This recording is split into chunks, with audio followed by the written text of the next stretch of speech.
வணக்கம் நண்பர்களே. இது ஒரு மருத்துவ விழிப்புணர்வு பதிவு. மிக முக்கியமாக இளம் தம்பதியினருக்கான பதிவு இது.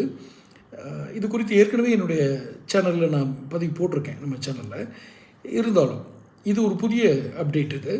என்னுடைய எல்லா அப்டேட்டும் வந்து சேர்கிறதுக்கு சேனல் சப்ஸ்கிரைப் பண்ணுங்கள், நோட்டிஃபிகேஷன் பில் பதிவு பண்ணுங்கள். அப்போ தான் என்னுடைய எல்லா பதிவுகளுமே வந்து சேரும். நீரிழிவு நோய், டயபெட்டிக், முன்னாடிலாம் ரொம்ப வயசானவங்களுக்கு வந்தது. இப்போது இளம் வயதுக்கே வந்துடுது. 25லேருந்து 40 வயசுக்கு உட்பட்டவங்களுக்கே இந்த நோய் வந்துடுது. நோயின்னு சொல்லக்கூடாது, குறைபாடு.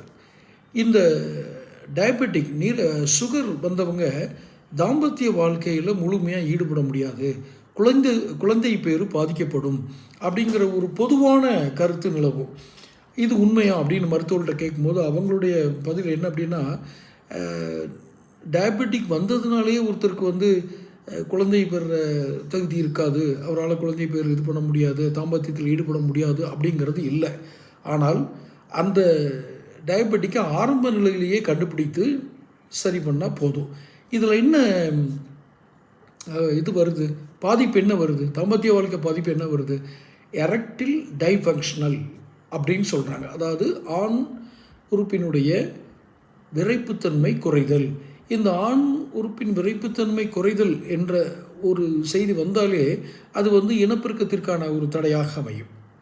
அது நீக்க முடியாத தடையல்ல, நீக்கக்கூடிய சரி செய்யக்கூடிய மருத்துவ சிகிச்சைக்கு உட்பட்ட ஒரு குறைபாடு தான். ஆனால் இந்த நீரிழிவு நோய் வருபவர்களுக்கு இது அதிகமாக வருகிறது.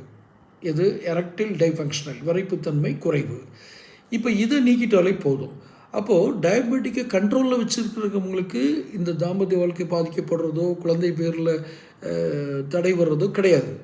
யாருக்கு வந்து இந்த டயபெட்டிக் அதிக அளவில், அந்த டயபெட்டிக்கோட அளவு அதிக அளவில் இருக்கோ அவங்களுக்கு தான் இந்த பாதிப்பு வருது.